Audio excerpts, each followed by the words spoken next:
So my name is Craig Scott. I'm going to be now officially running these webinars with youth soccer coaches, which is a Facebook page originally. Also has a website. So we're now trying to also grow a Twitter presence. So the idea is that we'll run webinars with different people. I'm going to have to try and talk at the same time as adding people. So we're going to try and run webinars weekly, so you guys can enjoy. We've got lots of different guests lined up. So to find us on Twitter, you might find us at Youth Soccer Coaches, on Facebook at Youth Soccer Coaches, and our website is www.youthsoccercoaches.com. I studied coach-athlete relationship at university, so I do have an idea sort of where it sort of develops. So the idea is that this will be based on some research from before and my findings on the coach-athlete relationship in my study. That was done specifically in youth grassroots sports, youth grassroots football in England. So who am I? So as I said, I went to university at the University of Chichester, where I did my degree at football coaching and performance. So we'll do this in order. So I've been at Worthing United Youth for about 6 seasons now. It's a youth club local, and I've kind of taken youth teams from sort of under 6s all the way up to sort of under 13s, under 14s. I'm going to talk about that a little bit later on. Had a really good opportunity to go out to Chicago Fire, the soccer club in the US, and be able to run some programs out there. And that was a very valuable experience for me. Also coached some girls under 14s at Boilers FC. Recently, Worthing Football Club, where I've been able to do some development centre coaching for boys and girls. And then Worthing United, the men's team, which is a different kind of experience. And then also Chelsea Foundation as well. So guys, I just need to do me a little favour. So I'm going to ask you all, if you don't mind, on your phones or on your laptops, etc., go on to www.menti.com. And if you could give the pin would be 4579964. And I just want you guys to really think about the 3 most essential qualities to sustain a positive coach-athlete relationship. So if you guys can just do that, I'll give you a minute or so to do that. And then later on, we'll have a look at the results. Hopefully it works.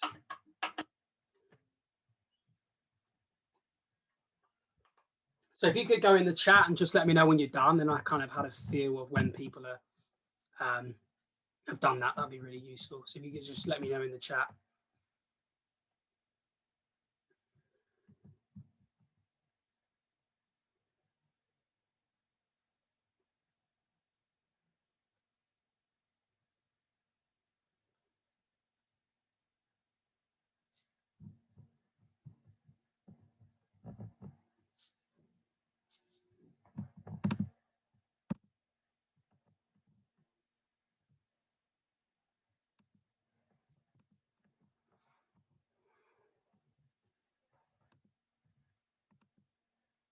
Thank you.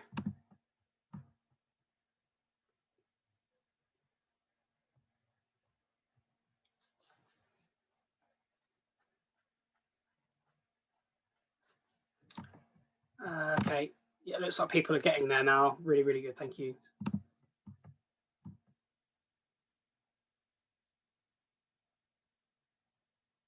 Just give it another 10 seconds or so. So 4579964. Thanks for the guys that have done that. If people haven't, I can come back a little bit later on. That'd be fine. So the usual disclaimer of a presentation, but this one's slightly different. So as I say, when I talk about coach-athlete relationship, I kind of feel like every relationship's different, and it's affected by so many different factors, as you can see on the screen now. So really everything I say is kind of my experiences of either coaching in youth football, youth soccer, or through my dissertation. But as I say, all these things of sport type, level of competition, etc., age, all have differences in how the relationship is developed and how it really is. So I'm going to start on a quote before I get into it. So this quote is quite interesting for me because I only heard it last week on Phil Neville's a podcast. He said the best managers are those that when you tell on the television, you might have never met that guy, but I'd like to play for that guy. So, you know, as I say, this is from a player to a manager perspective. But for me, in youth soccer or youth sport, I kind of feel like this can be taken a little bit deeper with the fact that we as coaches should be able to influence and promote and be that person really that can be that we can coach for. So obviously these players should be able to relate to us straight away, and I kind of feel like this is done by the way we act, the way we look. And I know in my experiences working with vast amounts of players in America for so many weeks, that you come into contact with so many different players, and I kind of feel like this is really hits it home about maybe what the relationship might start off as. So I have a week to build a relationship with somebody and to influence them in the best way possible. And if I don't have that first look and that first image of them, are they really going to be able to get the best out of you? So defining what the coach-athlete relationship actually is. So it's a social process. A social process, which I'll explain a little bit more later, that it's not just between me and a player or the coach and the player. It's a little bit more than that. So it's obviously make sure everyone can hear me. Yeah. Okay, so it's basically more than just two people. It's a social process between everybody in the team. So the coach and the athlete's behaviors and feelings are interrelated. So they're linked. So we all have the same feelings, and we do the same things to get the best outcomes from one another. So this one's a really, really key one for me. And when I think about coaching, and I think nothing's possible without a good relationship with your players or your athletes. So this is really what it stands for me. It's the heartbeat of everything we do that's effective. Without an effective relationship, we're not able to really do anything, I don't think, and not able to benefit anybody in the right way. And ultimately, it allows athletes to enhance their experiences in sport. So the model. So this is sort of the model that's used generally to describe what the coach-athlete relationship really is. So it's really, it's the 3 C's. So it's closeness, so our emotions, so what we feel.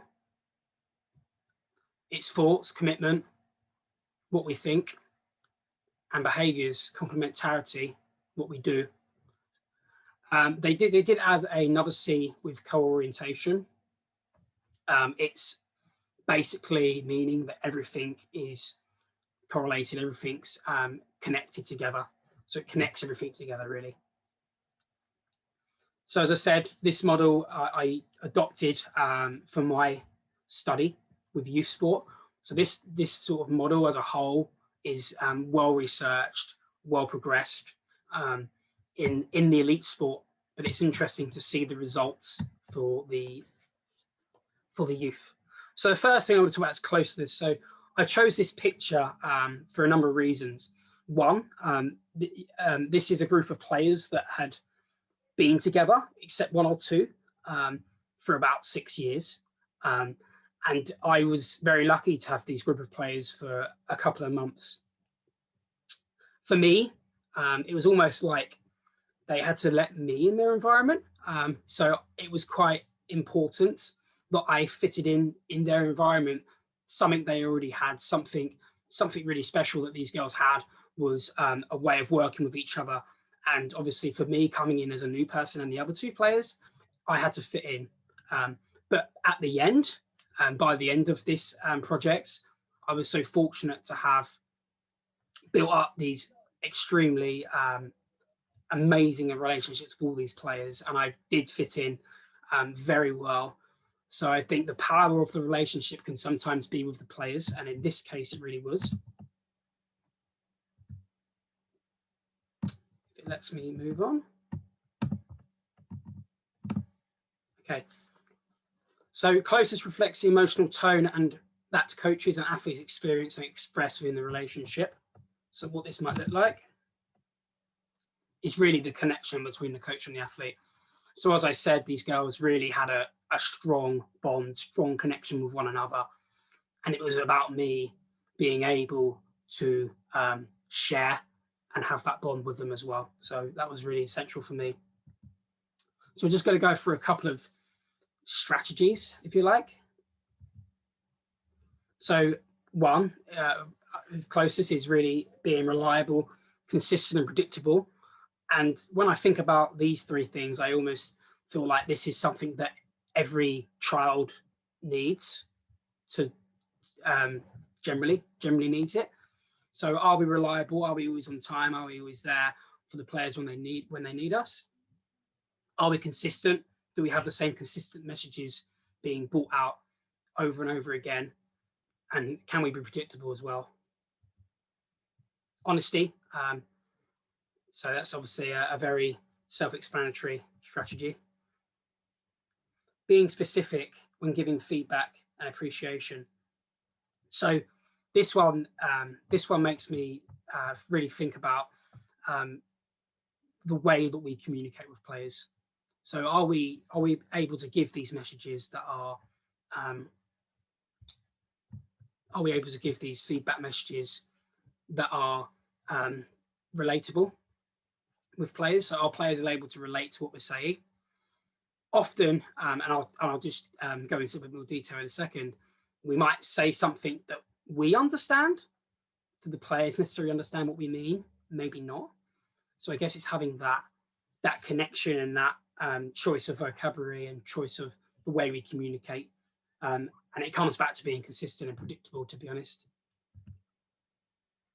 Got purposeful recognition. So on the right, this is the findings that I found with closeness. So the approaches to enhance closeness. I'll just pick out a couple, give a couple of examples.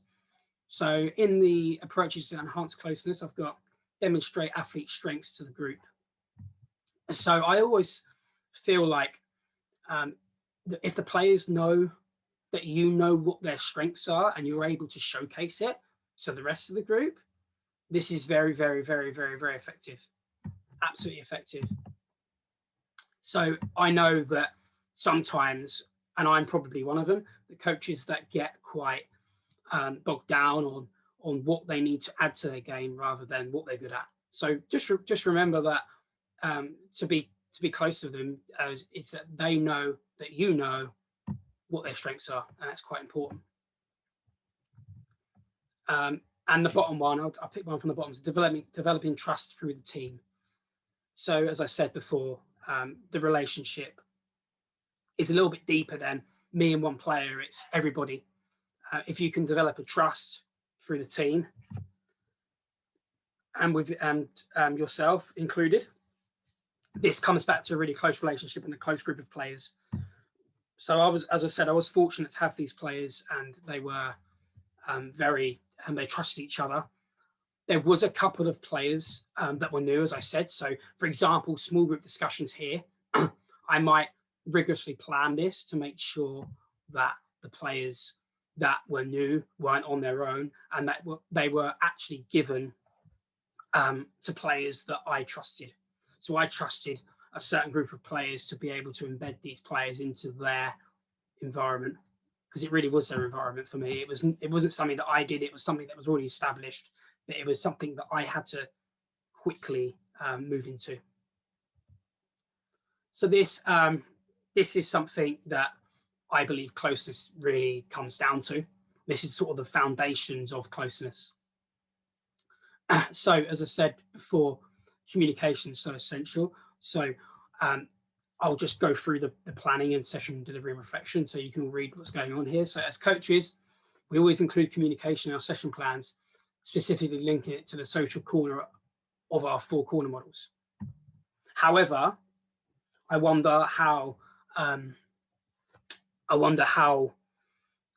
specific we are with this. So I know, and I'm one of them as well, again, and when I look back at my coaching of recent years, that I always push for communication to be in every single session because it's essential. However, when you tell a player to communicate, what are they communicating? Is there a certain buzzwords? Is there certain words that we can include that make sure that the players understand? So as example over here, I've got quality of passing, defensive unit, so slide, cover, screen. So they're just basic words that we could use and we could all understand the meaning of pretty quickly. And again, I just want to quickly run through defining areas and space on the pitch. So I know that many coaches that I've worked with as well often relate to the thirds of the football pitch differently all the time. And I know for a younger player, that might be really confusing. So can we just be specific with what the areas of the pitch are called? Can we be specific? Is it an attacker? Is it a forward? Is it a striker? These are all simple things, but I really believe that they are the foundation of building a close relationship, is being able to understand one another. If the players get frustrated because you are, they don't understand something, then that could potentially harm the relationship. So really, the two quotes at the bottom really sum it up. So UK coaching quote was, have you ever really listened to what you are saying? You may understand what you mean, but do you really? And more crucially, do your players? And then Jesse Marsh as well, is identifying your way of coaching for your own vocabulary makes explanations easier for everyone. I just want to point out one thing. So I've listened to Danny and Nikki Cowley quite recently on Coach's Voice as a webinar, and they actually created pitch maps with these sort of keywords and these key things that they like, the way that they like to play, but they had these sort of keywords around it. So really, it's just us as coaches having a clear way of talking and approaching players. I'm going to move on. So a key point really for me, how I define close relationship, it means that you know how to communicate, understand the environment, and maximize strengths. So that's how I know when you have a close relationship. Commitment. So this is the second part of the model. I chose this picture. So this group of players I had from under 6s to about under 11s, under 10s, and I've left now. But I had these players for a substantial amount of time.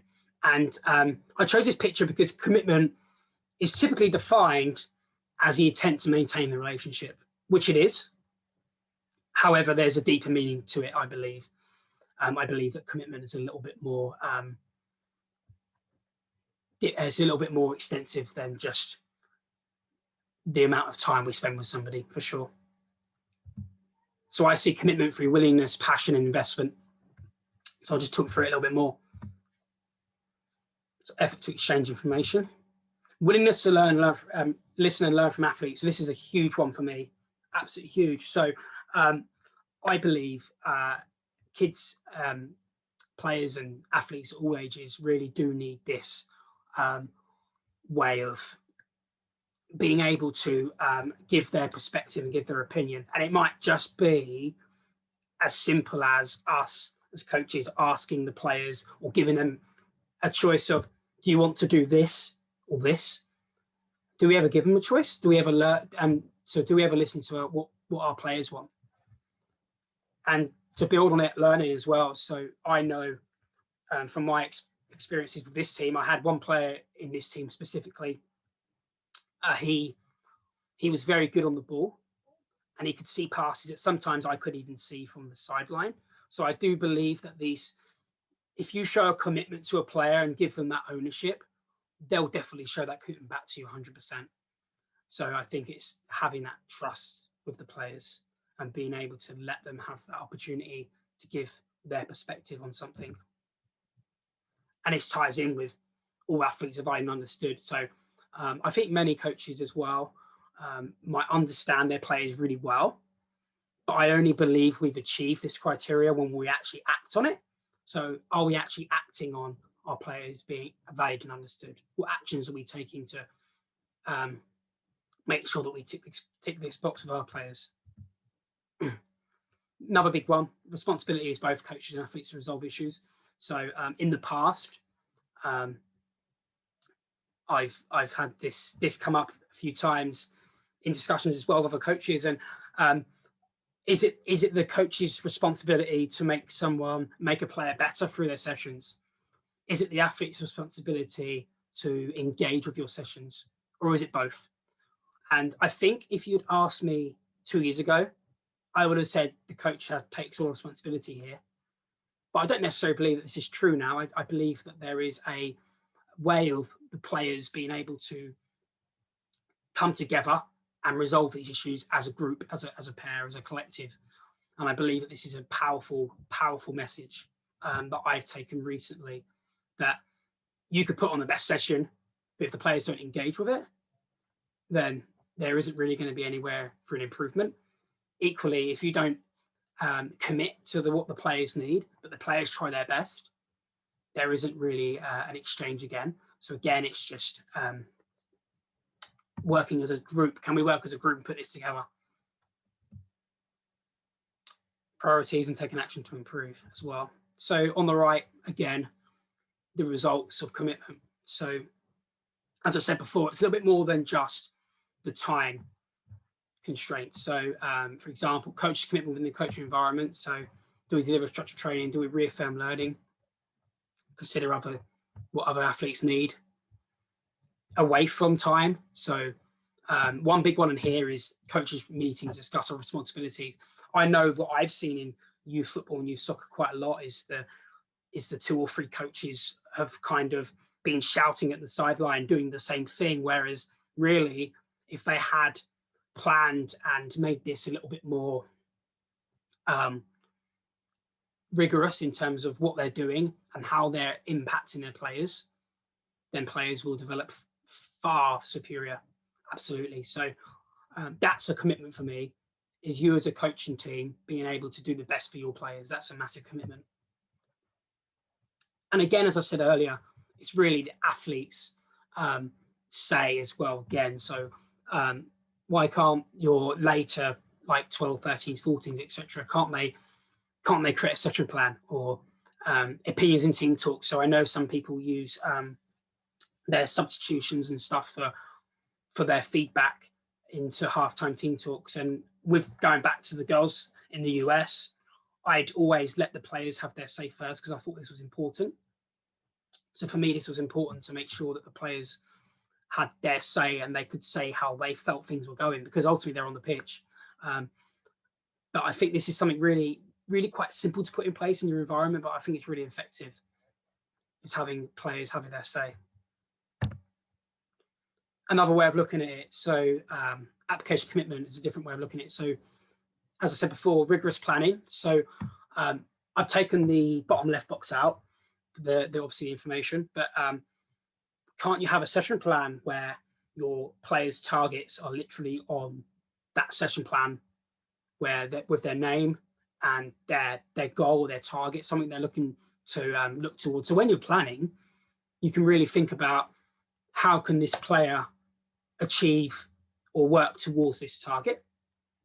So I think having that careful, rigorous planning approach is really essential. On the right is a commitment to yourself, but if you're committed to yourself to be the best you can be, it does affect your players in the positive manner. So here, I've just taken a series of 6 sessions. So here in the first bit is planning. So I'm just green boxing everything here that I've done to make sure that I've planned efficiently. Here the delivery. So I'd make sure that I'd green code it if I thought I'd achieved these criteria. I'd yellow code it if I thought that I'd partly got it, but I could improve it. The red would be I didn't do it, and the orange was it wasn't applicable for that session. For example, if it's raining, using the whiteboard and have kids out in the cold might not be the most effective approach to that session. And at the bottom, I just make sure that I've answered these questions if it's in myself on a document or something. And by the way, I am open to share these documents. Anything that you see on this presentation is allowed to be shared. So if you guys have anything that you wish to have, just let me know. So commitment summed up on a key point. Commitment is more than just the time, but the commitment to each other in every action brings out the best in people. So this is really what commitment is. So for example, this picture shows it quite nicely. About earlier what I was talking about is where you have the coach here and then you have everybody coming off, or everyone's linked together. Everyone's on the same page. Everyone's trying to work towards the same thing. It brings me on to the next bit. Complementarity. So I know I'm pushing my time boundaries a little bit here, so I'm going to try and just whiz through these last couple of slides. So complementarity. So I chose this picture purely for being on the same page, working to the same achievement, getting success. And I thought this picture showed it really nicely. This is me and another coach in the US, literally just chucking a ball at the same time together as a group to wave goodbye our program. So it's reflected by the Coaches and Athletes Corporation, i.e. responsiveness or openness. So some strategies for you. So prepare for training and competition. Create an environment that is friendly and supportive. So can we base ourselves on clear values that everyone sticks, and we can promote this kind of environment? So from the start, really, this needs to be, so if you take on a new team, for example, I would probably base myself on these core values that I believe are so essential. So obviously in my philosophy, I have values that I always try to stick to myself, and I always try and promote it within my teams. And I think this is the first step to building this kind of environment for sure. Responsiveness. So responsiveness, I kind of feel like is us as coaches being the positive influence every single time. So are we positive with everything that we do? So I believe that if the players have something they need to discuss with you, or the players, something's happened with the players, you're always that sort of positive influence. Expect every athlete to be driven, ambitious, enthusiastic, and disciplined. So all these things are really, for me, are things that we should be. So are we driven? Are we driven to do our best? And this will hopefully spill into the players as well. Are we ambitious? Do we share the same roles? Do we share the same responsibilities? Do we have an ambition to be the best we can be? Enthusiastic. Are you always on time? Are you always prepared for a session? Is the ball moving as soon as the players turn up? That's enthusiasm. Greeting them as they come in. Disciplined, obviously having those values and having that way of working. For example here, again, some more strategy. So I'm just going to whiz through one or two of these. So for example, adapting style of play. So adaptive style of play might also spill into the way that you work. So you might understand that questioning players might be the best way to get the best out of your player, but you've got to have that understanding first. Or does the players need to be told at that point? Do the players need to be guided to the answer? Which way do we go with these players and why? But really, these are behaviors that hopefully, if we can get the right behaviors with the right players at the right time, this then pushes us on a little bit more. Again, the bottom one is quite important. So player-led encouragement towards each other. So that's another one for me. Players encouraging one another all the time. We're always trying to work to the same thing. And these are all essential points for me. So how I might use complementarity, here there, guys. So on the left is a goal setting card that my under 12s have used. So me and my other coach have created these sort of cards where they had sort of 3 things that they could add to their game this season. We'd laminated them and they put them in their boot bag, and they're there for whenever they need to refer to them. And I think they're just clear reminders of what you're expecting to sort of work towards. And I think it's just that clear reminder. And then on the other side, they had a team goal. On the right, so this is for me, this is like, this is a review. So this is an end of player review. I wouldn't do this with younger players, but I definitely do it with sort of 12s and above. So this is typically what I did. I sort of rated them out of 10, and we've got some marks here, percentages at the bottom, and then at the bottom of that would be a comment box where we could sort of encourage and influence these players to hopefully achieve their potential as well. So this is sort of being on the same page and strategies I've taken to try and achieve this. Really, this is sort of the sum of it really now. So measure, understand, control, improve. Is that what we try and do as coaches all the time? So measure, understand in this instance might be closely linked together. But really measure could be your perception, your observation. So you might ask yourself, is this really effective in my relationship? Yes. In my environment, yes or no. So is this effective? Yes or no. If it is effective, if you can understand the individuals and the team and what they're gaining from this aspect of your environment, hopefully you're then able to control it a little bit better, put the controllables in and push to improve. So really, I thought this was a clear message to end the presentation, was we measure to understand, to control, to improve. Just going to finish off with some consequences. So why we build these relationships. So integrating learning together, develop some leadership, maintain participation, enthusiasm and compete, take responsibility and well-being. So I'm happy to take any questions. So Gemma's going to ask any questions that she might have, or you guys could put in the chat. I can't actually see the chat at the minute. And then whilst you guys prepare the questions, I'll try and get the results up from Menti, and then we can just talk through those. So as I said before,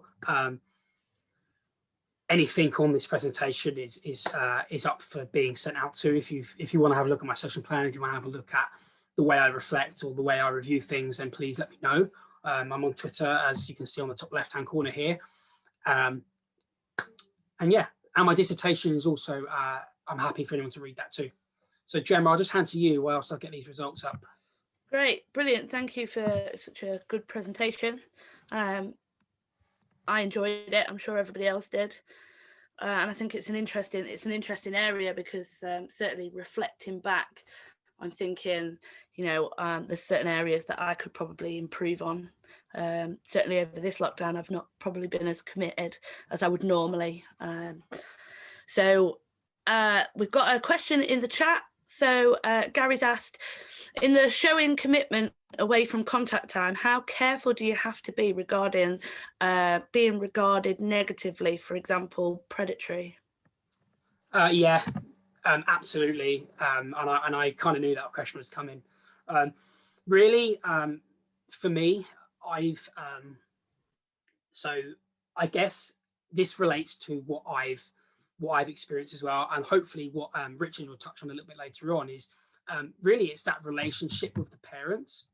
So I know that I have a good relationships with a lot of my parents, and I know if one of my players used to do gymnastics, for example, and he used to do like competitions, and I'm sure that if I wanted to, I could have gone and watched and given my support, but it's your judgment really. I mean, no one's expecting you to really do that. It's just a different way of showing commitment. But that's just my experience of it. Yeah, I think I agree. And from a welfare officer's point of view, you can always work with your welfare officer to make sure that you're doing the best that you can do.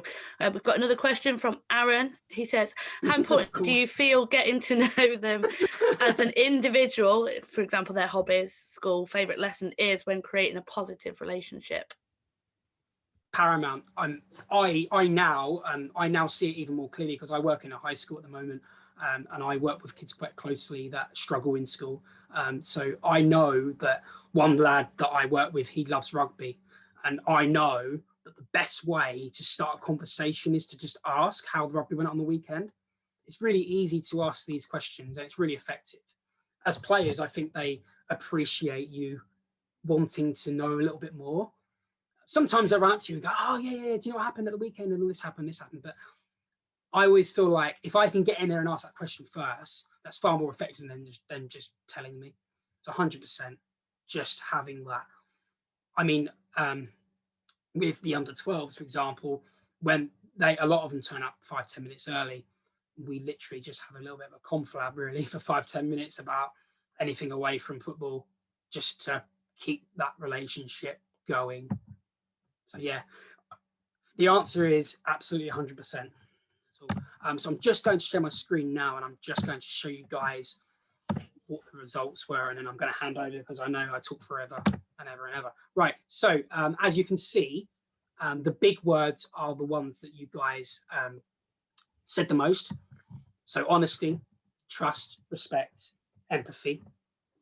And then obviously we've got some smaller words here. So we've got positivity, communication, clear boundaries, guidance, belief, appreciation. So all these words are, relate to the relationship 100%. So thank you guys.